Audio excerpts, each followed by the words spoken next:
আসসালামু আলাইকুম, সবাইকে স্বাগত জানাচ্ছি আজকে টিউটোরিয়ালে। ডিয়ার ভিউয়ার্স, আজ আমার আলোচনার বিষয় হচ্ছে ইরেগুলার প্লুরাল নাউন। ভিউয়ার্স, প্রতি বছরই বিসিএস সহ বিভিন্ন প্রিলিমিনারি টেস্টে নাম্বার থেকে দু একটি কোশ্চেন থাকে। ভিউয়ার্স, আমি বিগত সালের কোশ্চেনগুলো বিশ্লেষণ করে দেখেছি যে এই ইরেগুলার প্লুরাল নাউন থেকেই বেশিরভাগ প্রশ্ন এসে থাকে। তাই এই ইরেগুলার প্লুরাল নাউন্স নিয়ে আমি কিছু ধারাবাহিক টিউটোরিয়াল করতে যাচ্ছি। আজ হচ্ছে এপিসোড 1। ভিউয়ার্স, আমি প্রথমেই 37তম বিসিএস একটি কোশ্চেন আসছে, এরকম একটি কোশ্চেন দিয়ে শুরু করতে যাচ্ছি। কোশ্চেনটি হচ্ছে এরকম: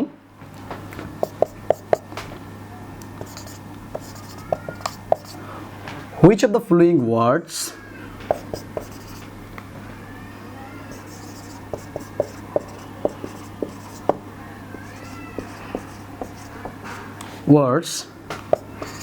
is in singular form?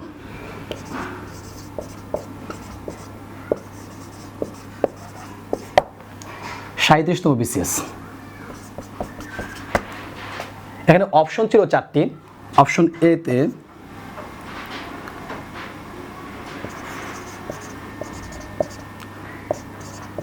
ফর্মিউলি, option B তে আছে এজেন্ডা, অপশন সি তে আছে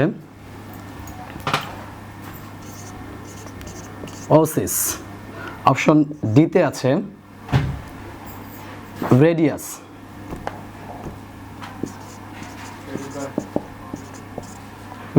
এই 4টি অপশন। প্রশ্নটা হচ্ছে যে নিচের শব্দগুলো থেকে কোনটি সিঙ্গুলার ফর্মে আছে। তো প্রথম যেই অপশন এ আছে, এতে দেখেন ফর্মিউলি। ফর্মিউলি হচ্ছে ফর্মুলার প্লুরাল ফর্ম, এর সিঙ্গুলার ফর্ম হচ্ছে ফর্মুলা। বিতে রয়েছে এজেন্ডা। এই এজেন্ডা হচ্ছে এজেন্ডামের প্লুরাল ফর্ম, এজেন্ডাম। ওয়াসিস, সিতে হচ্ছে ওয়াসিস, এটা হচ্ছে ওয়াসিসের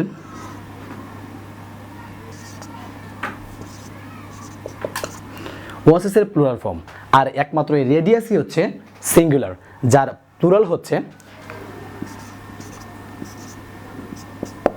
রেইডি। এখানে যে নিয়মের মধ্যে পড়েছে সেটা হচ্ছে যদি কোনো শব্দের শেষে মানে সিঙ্গুলার নাউনের শেষে ইউএস থাকে, সেই ইউএস এর পরিবর্তে আই ব্যবহার করে সেটাকে প্লুরাল করতে হয়। এই রুলস অনুযায়ী এটা হচ্ছে সিঙ্গুলার, আর এর প্লুরাল ফর্ম হচ্ছে রেইডি। তো আমরা এখানে উত্তর পেয়ে গেছি, উত্তর হচ্ছে ডি। তো এরকম ব্যতিক্রম কিছু প্লুরাল ফর্ম নিয়ে আজকে আমি আলোচনা করব। তো চলুন শুরু করছি। প্রথম যে রুলসটি আজকে আলোচনা করব সেটি হচ্ছে সিঙ্গুলার নাউনের শেষে যদি ইউএস থাকে তাহলে সেই ইউএস এর পরিবর্তে আই বসিয়ে সিঙ্গুলার থেকে প্লুরাল করতে হয়।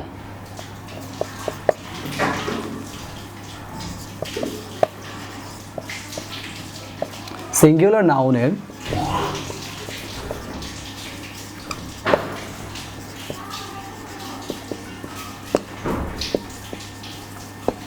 শেষে যদি ইউএস থাকে তবে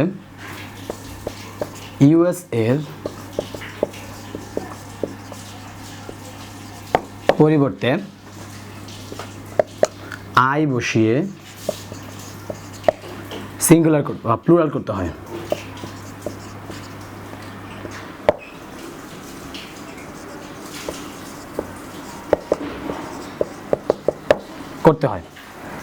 আরেকটা জিনিস এখানে বলে রাখছি, এই যে রুলসটা নিয়ে কাজ করছি, এখানে যতগুলো ওয়ার্ড আসবে সবগুলো হচ্ছে ল্যাটিন ওয়ার্ড। বিভিন্ন সময় বিভিন্ন ভাষা থেকে, গ্রিক, ল্যাটিন ভাষা থেকে ইংরেজিতে অনেক শব্দ আসছে, এইগুলি এখনও আগের মতো রয়ে গেছে, মানে অরিজিনাল ফর্মে রয়ে গেছে। তো এই অরিজিনাল ফর্মগুলি যখন আমরা সিঙ্গুলার থেকে প্লুরাল করব তখন এই নিয়মে করতে হবে, মানে ইউএস থাকলে আই বসিয়ে, ইউএস এর পরিবর্তে আই বসিয়ে প্লুরাল করতে হবে। তো কিছু এক্সাম্পল দিচ্ছি, যেমন প্রথমে রয়েছে রেডিয়াস, তারপর হচ্ছে লোকাস, ফোকাস, সিলেবাস। ভিউয়ার্স দেখেন এই প্রত্যেকটি ওয়ার্ডের শেষে ইউএস রয়েছে, তো আমরা রুলস অনুযায়ী ইউএস এর পরিবর্তে আই বসিয়ে ওকে প্লুরাল করব। তাহলে রেডি, এই রেডিয়াস থেকে যদি ইউএস বাদ দেয় থাকে কি রেডি, তার সাথে আই যোগ হবে রেডিয়া।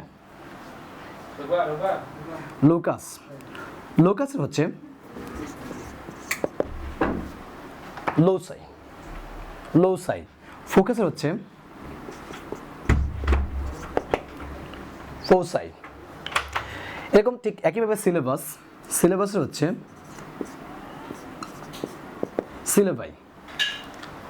তবে এখানে আরেকটি কথা বলার আছে, সেটি হচ্ছে কিছু কিছু এই ল্যাটিন ওয়ার্ডের আবার অ্যাংলিসাইজড করা হয়েছে, মানে এদের প্লুরাল ফর্মের কিছু ইংরেজি রূপও আছে। সেক্ষেত্রে এই প্রদত্ত শব্দগুলির শেষে শুধু ইএস বসিয়ে করা হয়, তবে সবগুলি না। যেমন এই রেডিয়াসকে যখন আমরা অ্যাংলিসাইজড প্লুরাল করব, মানে প্লুরাল ইংরেজি রূপ ব্যবহার করব, তখন এটা হয়ে যাবে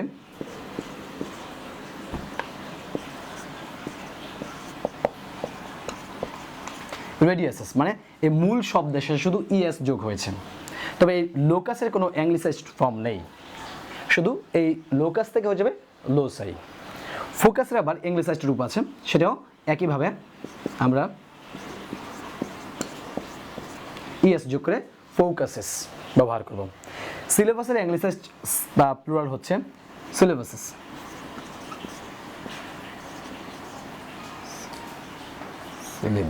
সিলেবাসেস, সিলেবাসেস।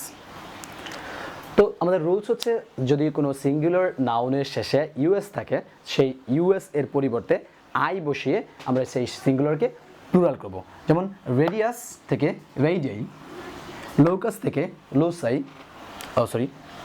লোকাস থেকে লোসাই, ফোকাস থেকে ফোসাই, সিলেবাস থেকে সিলেবাই। আরও কিছু ওয়ার্ড রয়েছে এরকম,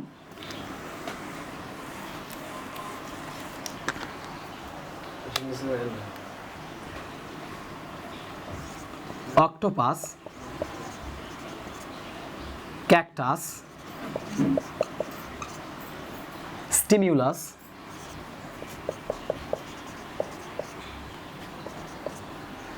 স্টিমিউলাস, ফাঙ্গাস।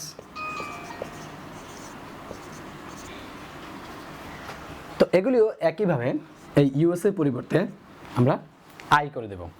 অক্টোপাস থেকে অক্টোপাই, অক্টোপাই। ক্যাকটাস থেকে ক্যাকটাই, স্টিমিউলাস থেকে স্টিমিউলাই, স্টিমিউলাই। ফাঙ্গাস থেকে ফাঙ্গাই, ফাঙ্গাই। তো এখানে একমাত্র এই স্টিমিউলাস বাদ দিয়ে বাকি সবগুলোই ইংলিসাইজড ফর্ম রয়েছে, অর্থাৎ এগুলি আবার ইংরেজি প্লুরাল ফর্মও রয়েছে। যেমন এই অক্টোপাস থেকে অক্টোপাসেস,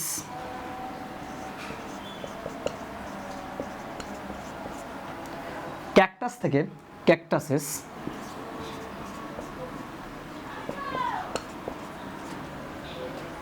ফাঙ্গাস থেকে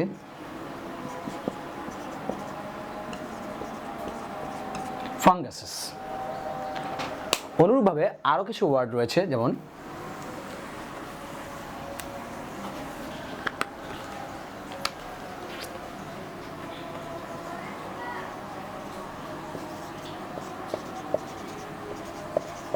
অ্যালামনাস,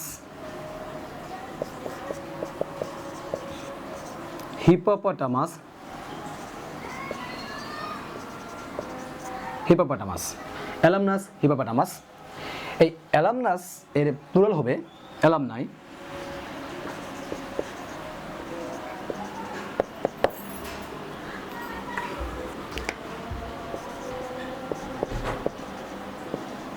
অ্যালামনাই। হিপোপটামাসের প্লুরাল হবে হিপোপটামাই, হিপোপটামাই, সেমাই। তো এখানে এই এলামনাসের কোনো অ্যাংলিসাইজড ফর্ম নেই, অর্থাৎ এর ইংরেজি কোনো প্লুরাল রূপ নেই। তবে এই হিপোপোটামাসের ইংরেজি যে প্লুরাল রূপ সেটা হচ্ছে